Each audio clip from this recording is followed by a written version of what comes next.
மகரிஷி அவர்களின் கவிதைகளை பார்த்து கொண்டு வருகிறோம். அதுல உலக சமாதானம் அத பத்தின கவிதைகளை நம்ம பார்த்துட்டு வரோம். அதுல உலக சமாதானம் கிடைக்காம இருக்கிறதுக்கு என்னென்ன பிரச்சனைகள்லாம் இருக்கு. அதுக்கப்புறம் அதை சரி செய்வதற்கு என்ன தீர்வுகள், அப்புறம் உலக சமாதானம் வந்ததுக்கு அப்புறம் எப்படி இருக்கும் அப்படின்னு கவிதைகள மகரிஷி அவங்க அவ்வளோ அழகா குடுத்துருக்காங்க. அதுல இன்றைக்கு நம்ம ஒரு கவிதைய பார்க்குறோம். காதல் வர்ணனை எது அப்படின்னு வந்திருக்கு. அங்கேயே கொஞ்சம் அது தவறுதான். காதல் வர்ணனை ஏது அப்படின்னு வரணும். காதல் வர்ணனை எது அப்படின்னா, அத பத்தி வர்ணிக்கிறதுக்கு தேவையே இல்லைங்கிறார் மகரிஷி. முதல்ல கவிதைய பார்ப்போம். அதுக்கப்புறம் கருத்துக்களுக்கு போலாம். ஏழ்மையையோ, காதலையோ பொருளாய்க் கொண்டு எவர்தான் கட்டுரை, கவிதை எழுத நேரும்? வாழ்வினிலே ஏதேனும் சிக்கல் கண்டால் வந்த வகை அறியாமல் திருத்திடாமல் ஊழ்வினையின் பயனென்று உளம் சோர்வுற்று ஊக்கத்தை கைவிடுவார் அன்று ஏது? பாழ்நிலையும் பருநிலையும் அறிந்து வாழும் பகுத்தறிவின் உயர்நிலையில் மனிதர் வாழ்ந்தால் அப்படின்னு கொடுத்திருக்காரு. அப்படின்னு பார்த்தா இங்க காதல் வர்ணனை ஏது அப்படிங்கிறத வரணும். சரி. இப்போ கலைகள் நிறைய இருக்கு அப்படின்னு நமக்கு தெரியும். 64 கலைகள் அப்படின்ட்டு சொல்றாங்க. அப்புறம் மகரிஷி சொல்றாரு. 64 கலைகள் கற்றாலும் காயகல்ப கலையை கற்கலைன்னா எதுவுமே பிரயோஜனம் இல்லைன்னு இன்னொரு ஒரு கவிதையில சொல்றாரு. அப்போ அத்தனை கலைகள் இருக்கு. ஆனா கலைனா என்ன? அதுக்கு அழகா ஒரு கவிதையை சொல்றார். இயற்கை அதன் நிகழ்ச்சிகளை இன்ப துன்ப அனுபவத்தால் எண்ணுகின்ற கருத்துக்களை எளிதாக திறமையோடு செயற்கையால் பிறர்க்கு உணர்த்தி சிந்தனையை உயர்த்த வல்ல செயல்கள் தம்மை கலை என்று சிறப்பாக பேசுகின்றோம். கலைனா நம்ம இப்பெல்லாம் பார்த்தோம்னா நிறைய நமக்கு சில இதெல்லாம் அருவருப்பா தான் இருக்கு. ஆனா மகரிஷி என்ன ஒரு உயர்ந்த எண்ணத்தோட, நோக்கத்தோட அத பத்தின விளக்கத்த குடுத்திருக்காரு பாருங்க. இயற்கையில நடக்கிற நிகழ்ச்சிகள். அப்புறம் நமக்கு இந்த நிகழ்ச்சிகள்னால இன்ப துன்ப அனுபவங்கள் கிடைக்கும். அதனால வர கருத்துக்கள். இத எளிமையாக, செயற்கையாக பிறருக்கு உணர்த்தி, அவங்களுடைய சிந்தனையை உயர்த்தணும். இப்ப வரதெல்லாம் எப்படி இருக்கு? சிந்தனைய குறைக்கிற மாரி தான் இருக்கு. அத பார்க்கறதுக்கே முடியல. அந்த மாதிரி தான் இப்ப வர கலைகள்லாம் இருக்கு. அப்போ சிந்தனையை உயர்த்த வல்ல செயல்கள் தம்மை கலை என்று சிறப்பாக பேசுகின்றோம். அது நாட்டிய கலையா இருக்கட்டும், கவிதை எழுதுறதா இருக்கட்டும், கதைகள் எழுதுறதா இருக்கட்டும், பாடுவதா இருக்கட்டும், இல்ல அத பத்தின பேச்சு கலையா இருக்கட்டும், எதுவா இருந்தாலும் சரி. இல்ல நம்மளை பாதுகாத்துக் கொள்ளக்கூடிய கலையா இருக்கட்டும், அதுல எத்தனையோ விதங்கள் இருக்கு. அப்ப எந்த கலையாக இருந்தாலும், இயற்கையில நடக்கிற நிகழ்ச்சிகளை, நமக்கு கிடைக்கிற அனுபவங்கள எளிமையாக, செயற்கையாக பிறருக்கு உணர்த்தி, அவங்களுடைய சிந்தனையை உயர்த்தணும். அப்படிதான் அந்த கலை இருக்கணும் அப்படிங்கிறார். இப்ப நமக்கு முக்கியமான ஒண்ணு என்னன்னா சினிமா துறை. இந்த சினிமா துறை வழியாக நம்ம நாட்டியம், கவிதை, பாடல்கள், அதுக்கப்புறம் பாட்டு பாடுறவங்க, அப்புறம் அவங்களுக்கு இருக்கிற திறமை, அது சண்டை போடுற திறமை, அப்புறம் இயற்கை நிகழ்ச்சிகளை அவங்க எடுத்து காமிக்கிறது, ஃபோட்டோ எடுத்து காமிக்கிறது, பேச்சு திறன், அதுக்கப்புறம் வசனங்கள் பேசுவது, அப்படின்னு எத்தனையோ கலைகளை இந்த சினிமா மூலமா நம்ம கொண்டு போக முடியும். அதுக்கு நல்ல கருத்துக்கள் இருக்கணும். ஆனா, இப்ப இந்த சினிமா துறையில பார்த்தா, இப்ப சொல்ற எல்லா வழியிலயுமே எப்படி இருக்குது? ஒண்ணா வறுமை, இல்லன்னா காதல். இத பொருளா வச்சு தான் படங்களே வருது. அந்த காலத்திலயும் இத சொன்னாங்க. ஆனா, அதுல வந்து நல்ல கருத்துக்கள் இருந்துச்சு. அதுலேருந்து நாம்போ பாடங்கள் கத்துக்கிற மாரி இருந்துச்சு. பழைய காலத்துல வந்த படமா இருக்கட்டும், பெண்கள பத்தினதா இருக்கட்டும், வாழ்க்கைன்னு ஒரு படம் வந்துச்சு. எப்படி அந்த வாழ்க்கை இருக்கணுங்கிறது. அதுக்கப்புறம் நல்ல படங்கள் சீரிஸ்ல அந்த பாசமலர், அண்ணன் தங்கை இது. அதுக்கப்புறம் பார்த்தீங்கன்னாக்கா, படித்தால் மட்டும் போதுமா, பாகப்பிரிவினை இப்படின்னு பார்த்தா, குடும்பத்தோட போய் பார்க்க முடியும். நல்ல கருத்துக்களை நாம் ஏற்றுக்கொள்ள முடியும். அந்த கவிஞர் வாலி கூட கவிதைகள் வந்து கொண்டு வரணும்னு நெனச்சுக்கிட்டு எடுத்துட்டு வந்து எழுதி கொண்டு வந்திருக்கார். ஆனா, அதுக்கு ஒரு முக்கியத்துவம் கிடைக்கல. வெறுத்து போய் ஊருக்கு போய் திரும்பலான்னு போகும்பொழுது, கண்ணதாசனோட கவிதை, "மயக்கமா கலக்கமா" அந்த கவிதைய கேட்டு அவர் வாழ்க்கையே மாத்திச்சு அப்படின்னு சொல்றாங்க. அப்போ இது மாரி சினிமா துறையில வர கலைகள் மூலமாக நல்ல கருத்துக்களை கொண்டு வந்து சேர்க்க முடியும். அவ்ளோ பெரிய துறை அது. ஆனா, அதுல காதல் இது ஏழ்மை இத வச்சு இப்ப ரொம்பவே இருக்கு. அதுல கருத்துக்கள் நல்ல கருத்துக்களா இல்ல. இன்னும் போக போக சண்டை, சச்சரவு, பழிவாங்கும் எண்ணம், வஞ்சம் இதுதான் இப்போ வந்துட்டு இருக்கு. அப்ப அந்த சினிமா துறையில அத சீர்திருத்தம் கொண்டு வரணும் அப்படிங்கிறார். சரி. இது வந்து அதனால தான் காதல் வர்ணனை ஏது அப்படின்னு வரணும். அப்போ இதெல்லாம் வந்து சினிமா துறையில கலைகள் நல்ல விதமா கருத்துக்கள கொண்டு போகணும் அப்படின்னா திருத்தம் கொண்டு வரணும் அப்படிங்கிறார். அதுக்கப்புறம் அடுத்த 2 லைன்ல சொல்றாரு. வாழ்வினிலே ஏதேனும் சிக்கல் கண்டால் வந்த வகை அறியாமல் திருத்திடாமல் ஊழ்வினையின் பயனென்று உளம் சோர்வுற்று ஊக்கத்தை கைவிடுவார் அன்று ஏது. இப்ப சாதாரணமா எல்லாருக்கும் ஒரு பிரச்சனை இருக்குன்னா நம்ம என்ன பண்ணுவோம்? உடனே வந்து, "ஓ! எல்லாமே அது அவங்களோட தல விதிப்பா. அதுக்கு பிரகாரம் தான் எல்லாம் நடக்குது. இதுல நம்ப ஏன் இது பண்ணணும்?" நம்ப இங்க சிஸ்டம் ஒண்ணும் சரியில்ல. ஒரு விபத்து நடந்ததுன்னா, அந்த விபத்து நடந்த இடத்துல அவங்களுக்கு உதவி செய்யணும்னா, நெறைய பேர் பயப்படுறதுக்கு காரணம், அப்புறம் அத வந்து போலீஸ்ல கூப்பிடுவாங்க அப்படின்னு நெறைய விஷயங்கள் இருக்கு. அதனாலேயே வந்து சில பேருக்கு உதவி செய்யறதுல தயக்கப்படுறாங்க. சில பேர் ரொம்ப தைரியமா அது மாரி உதவி செய்யறதுக்கு போறாங்க. ஆனா இப்ப என்ன ஆயிடுச்சுன்னா, உதவி செய்யறதுங்கிறது போய் இந்த மொபைல் வந்ததுனால, அத படம் எடுத்து அனுப்புறதுல தான் எல்லாரும் ஆர்வம் காமிக்கிறாங்க. அப்போ அங்க அவங்க ஒரு உயிர் கஷ்டப்படுறது, இல்ல அந்த விபத்துல அவங்க கஷ்டப்படுறாங்கன்னு, என்ன வந்து உதவி செய்யணுங்கிற இந்த எண்ணம் வருதில்ல. இதே மாதிரி தான் சில சமயம் வாழ்க்கையில சில பேர் கஷ்டப்படும் பொழுது, எல்லாமே விதியின் செயலால தான் நடக்குது. இதுக்கு நம்ப என்ன பண்ண முடியும்? அப்படின்னுட்டு விட்டுடுறாங்க. ஆனா, நம்போ இந்த ஈகைங்கிறது எப்படி வேணா செய்யலாம். உடலால செய்யலாம், வாழ்த்துனால செய்யலாம், பணத்தினால செய்யலாம், அறிவினால செய்யலாம். அப்ப அந்த உதவிங்கிறது எப்படி வேணா செய்ய முடியும். அப்ப விதிங்கிறது அப்படியே விட்டுட முடியாது. அப்போ இந்த விதிங்கிறத அத வந்து புரிந்து கொள்ளணும். எல்லாமே இந்த ஊழ்வினையின் பயன் அப்படின்னுட்டு, அது எல்லாமே சரி, எல்லாம் நடக்கிறபடி நடக்கட்டும். நம்ம எதுக்கு முயற்சி செய்யணும்? எல்லாமே வந்து சஞ்சித கர்மம் பிரகாரம் எல்லாமே எழுதி வச்சது தான் அப்படின்னா, அப்படியே நடக்கட்டுமே! நம்ம எதுக்கு முயற்சி எடுக்கணும்? அப்படின்னு இந்த கேள்வி நெறைய பேர் கேட்கறாங்க. எப்படி இருந்தாலும் ஏதோ நடக்கிறது நடக்க போறது. நம்ம எதுக்கு முயற்சி எடுக்கணும்? அப்படின்னு. அப்படின்னு பார்த்தா, எல்லாமே நடக்கணும்னு இருந்தா அந்த அந்த காலத்திலேயே அப்படியே வாழ்ந்துட்டு இருந்திருப்போம். எல்லாரும் குகையில வாழ்ந்திருப்போம். ஒண்ணும் சமைச்சிருக்க மாட்டோம். அப்படியே பச்சையா சாப்பிட்டுருப்போம். விலங்கினங்கள் சுத்தி இருக்கும். வெள்ளத்துல வந்து அஃபெக்ட் ஆயிருக்கும். எத்தன பேர் கஷ்டப்பட்டுருப்பாங்க.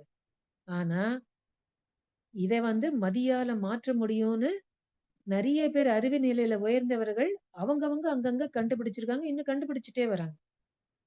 இதுதான் விதி, மதி. இந்த கருத்தை புரிந்து கொள்ள வேண்டும்.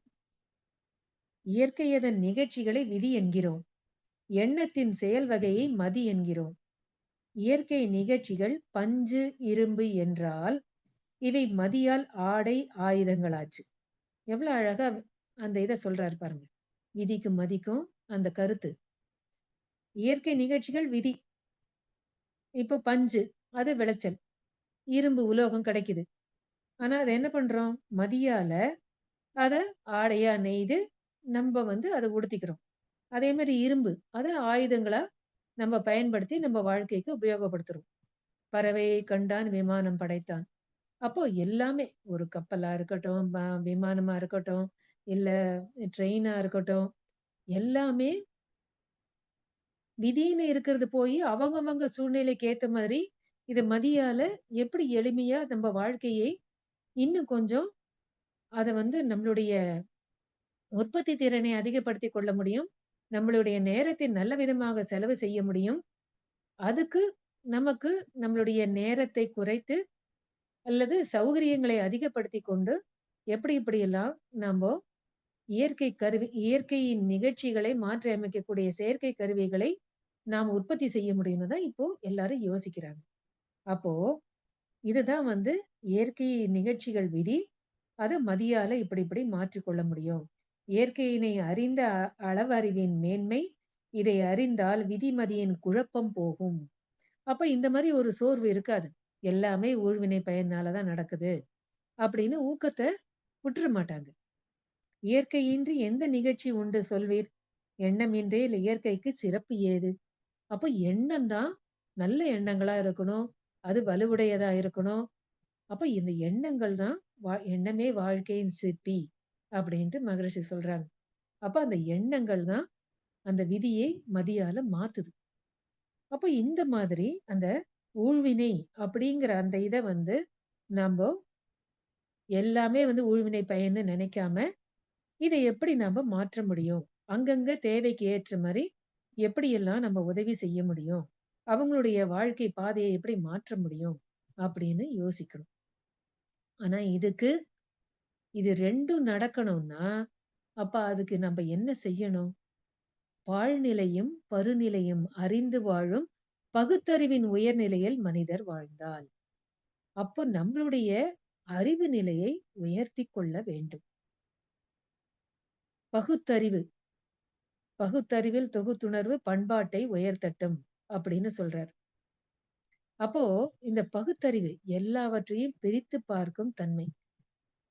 எல்லாவற்றையும் கேள்வி கட்டி சொல்லால் மட்டும் நம்பாதே சுயமாய் சிந்தித்தே தெளிவாய் அப்படின்ட்டு மகரிஷி குடுக்குறார். அப்போ பாழ்நிலை பாழ்நிலைன்னா நம்ம ஒண்ணுமே இல்லைன்னு நினைச்சிட்டு இருக்கோம். இல்ல. அதுலதான் எல்லாமே அடங்கி இருக்குன்னு மகரிஷி குடுக்குறாங்க.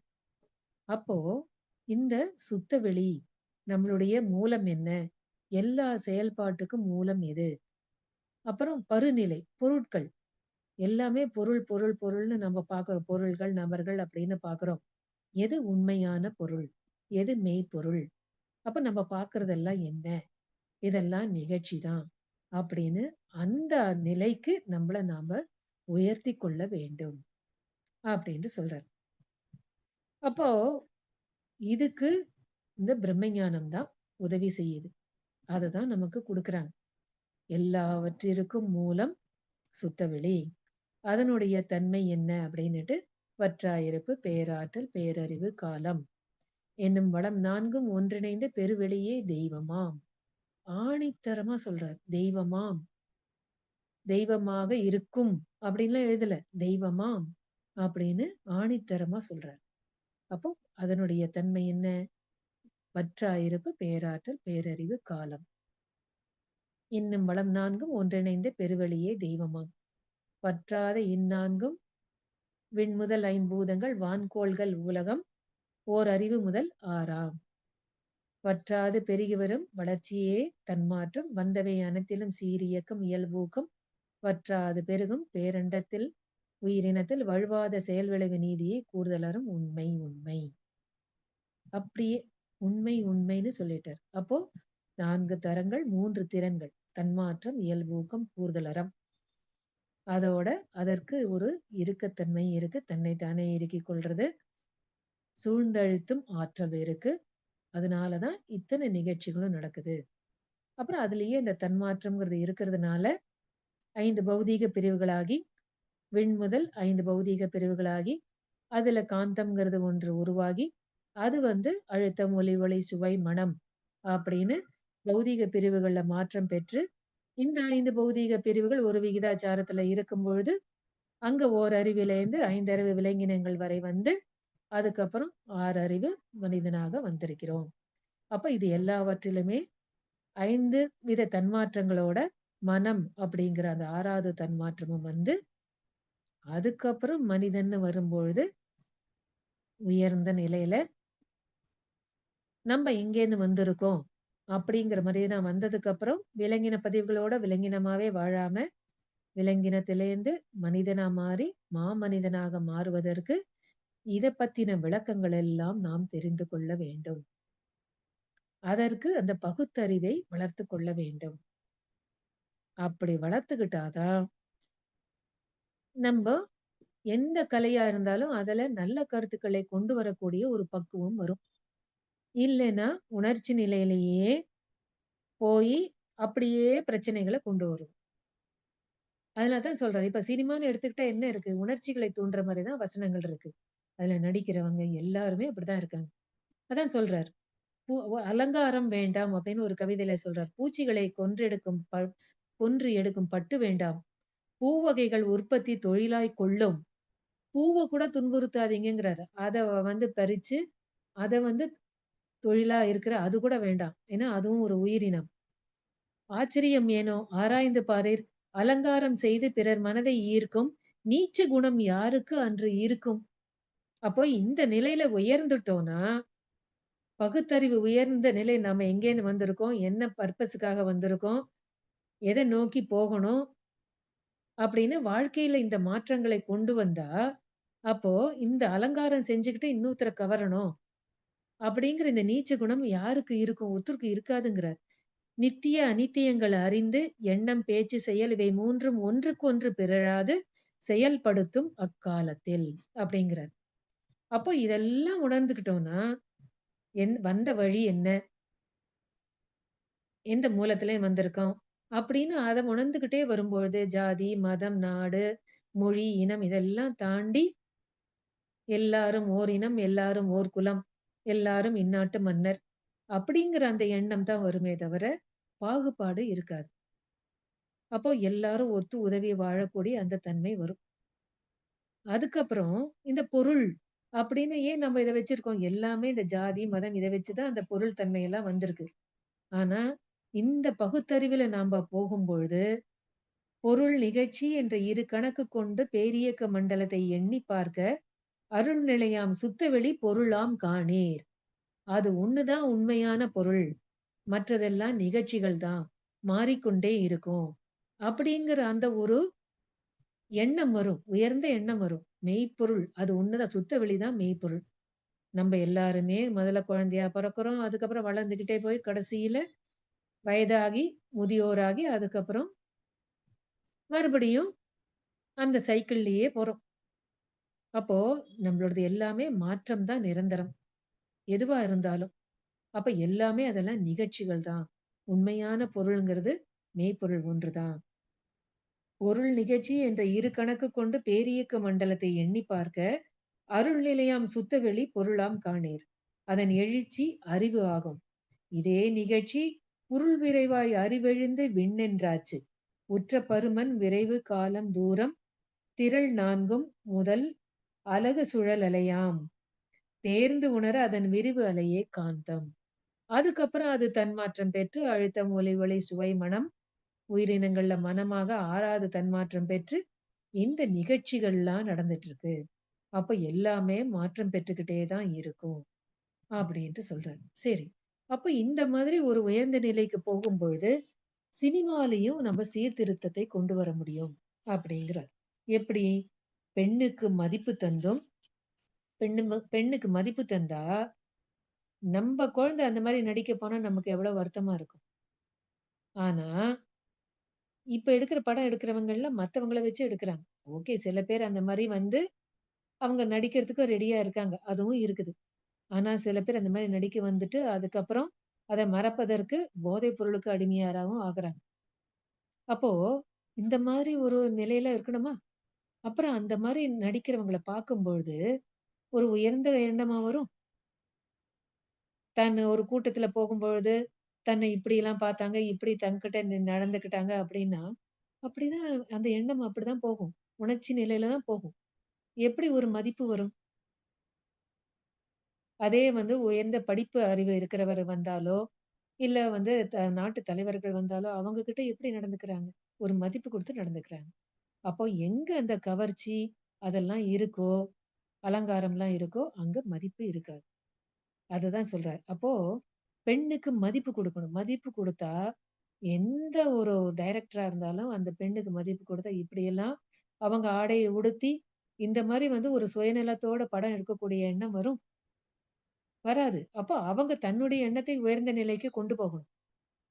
அப்போ அவங்கலாம் பிரம்மஞானம் அட்டெண்ட் பண்ணணும். உயிர்னா என்ன? மனம்னா என்ன? நம்ப எல்லாரும் எந்த மூலத்திலேருந்து வந்திருக்கோம்? அப்படின்னு இந்த அறிவு நிலை உயரணும். அதனால தான் சொல்றாரு. பெண்ணுக்கு மதிப்பு தந்தும், பிறந்த நாட்டின் பெருமை விளக்கியும், மக்கள் தேவையெல்லாம் கண்ணியமாம் முறையில் அரசுக்கு உணர்த்தி, கடமை, உழைப்பின் பெருமை, கற்பின் மேன்மை, நுண் அறிவால் ஆராயத்தக்க முன்னோர் நூல்களிலே பொதிந்துள்ள உட்கருத்து, விஞ்ஞானம், வீரமுடன் கடமை, தியாகம் விளக்க பட அதிபர்களை அனுமதிப்போம். இல்லைன்னா அனுமதிக்காதீங்க, பர்மிஷன் குடுக்காதீங்கங்கிறார். அப்போ படம் எடுக்கிறவங்க எல்லாருமே இந்த கருத்தோட படத்த எடுக்கணும். பெண்ணுக்கு மதிப்பு குடுத்து, அவங்களுக்கு வாழ்க்கை துணை, அவங்க ஒரு சிறப்பு மிக்கவங்க. நம்ம குடும்பத்துல பெண்கள் வந்தா, அப்படின்னு வரதட்சணை கொடுமை, இல்ல அந்த மாரி ஒரு கருத்தோட இருக்கக்கூடாது. அதே மாரி பெண்களும் ஒரு குடும்பத்துல திருமணம் செய்துக்கிட்டு வரோம்னா, கணவர மதிக்கணும், குடும்பத்துல இருக்கிறவங்கள மதிக்கணும். அவங்களுக்கும் மதிப்பு வரணும். தவறான முறையில ஒரு தொடர்பு வைத்துக்கொண்டு, அந்த மாரி எல்லாம் தவறான வழியில போகக்கூடிய அந்த எண்ணம் எல்லாம் இல்லாம இருக்கணும். ஸோ பெண்களுக்கும் தங்களுடைய மதிப்பு தெரியணும். மற்றவர்களும் பெண்களுடைய மதிப்பை உணரணும். பிறந்த நாட்டின் பெருமை விளக்கியும். எல்லா நாடுகளுமே சிறப்புற்றதா இருக்கு. எல்லா நாட்டிலயும் நல்ல கருத்துக்களும் இருக்கு. நல்ல கலாச்சாரங்கள் இருக்கு. அங்கங்க யார் யாரெல்லாம் வாழறாங்களோ, அந்தந்த இடத்துல சினிமா எடுக்கும்பொழுது, அவங்க அந்த கலாச்சாரத்தை, அந்த கலையை மேம்படுத்தி சொல்லணும். மக்கள் தேவையெல்லாம் கண்ணியமா முறையில் அரசுக்கு உணர்த்தி, ஒவ்வொருத்தருக்கும் அடிப்படை தேவை என்ன? இதை எப்படி உழைச்சு சம்பாதிக்கணும்? நேர் வழியில சம்பாதிக்கணும். அது இப்படி சம்பாதிக்கலைன்னா, அதுக்கேத்த விளைவு என்னன்னு அந்த செயலை விளைவு தத்துவத்தையும் உணர்த்தணும். அதுக்கப்புறம் அரசுக்கு உணர்த்தணும். தன்னுடைய கடமை பெறாம உழைப்போட பெருமையை எடுத்துச் சொல்லணும். கற்பின் மேன்மை. அதுக்கப்புறம் முன்னோர்கள் நூல்கள்ல என்னென்ன கருத்துக்கள் குடுத்திருக்காங்களோ, அதெல்லாம் சினிமா மூலமா கொண்டு வரணும். அந்த காலத்துல கவிதைலாம் அப்படிதான் இருக்கு. எல்லாரும் எல்லாமும் பெற வேண்டும். இங்கு இல்லாமை இல்லாத நிலை வேண்டும். வல்லான் பொருள் குவிக்கும் தனியுடைமை நீங்கி வரவேண்டும் நம் நாட்டில் பொது உடைமை. என்ன அழகான கருத்து பாருங்க கவிதையில. அப்ப இந்த மாரி கவிதைகள் வழியாவோ, இல்ல கருத்துக்கள் வழியா இந்த மாரிலாம் முன்னோர்கள் சொன்ன கருத்துக்கள் வரணும். நூல்கள்லேருந்து இந்த கருத்துக்கள் வரணும். அப்புறம் விஞ்ஞானம். அதான் மூலம், விண் எப்படி உருவாச்சு? அதுலேருந்து நம்பலாம் எப்படி வந்திருக்கோம்? அதுக்கப்புறம் வீரத்தோடு கடமை, தியாகம் இதெல்லாம் விளக்குற மாதிரி பட அதிபர்கள் சினிமா எடுக்கணும். அப்ப அவங்களுக்கு இந்த நிலைமை வரணும்னா, அவங்க என்ன செய்யணும்? பாழ்நிலையும், பருநிலையும் அறிந்து வாழும் பகுத்தறிவின் உயர்நிலையில் மனிதர் வாழ வேண்டும்.